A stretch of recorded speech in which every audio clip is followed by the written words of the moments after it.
High বন্ধুরা, আমি আজকে একটা সুন্দর রান্না নিয়ে চলে এসেছি। আমি আজকে লোটে কবিরাজি বানাবো। সবাই তো অনেক বড় বড় মাছ দিয়ে কবিরাজি বানায়। আমি খুব সাধারণ একটা মাছ, কিন্তু অবশ্যই ভীষণ টেস্টি এবং খুবই স্বাস্থ্যকর মাছ, লোটে মাছ। তো এই মাছটা দিয়ে আমি সন্ধ্যের নাস্তা লোটে কবিরাজি বানাবো। আমি 1 ঘন্টা ম্যারিনেট করে রেখে দিয়েছিলাম, এবং কবিরাজি তৈরি করার জন্য যা যা প্রিপারেশান দিতে হয় সবটাই আমার রেডি হয়ে গেছে।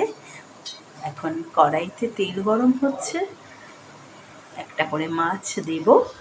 দেখুন, একটা করে করে পিস করে রেখেছি, আর ভেজে ভেজে তুলব।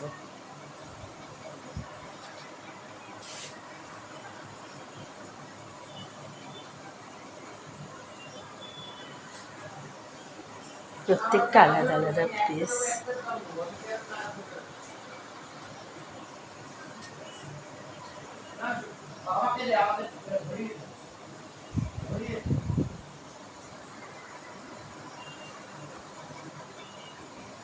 তো চলুন ভেজে ফেলি।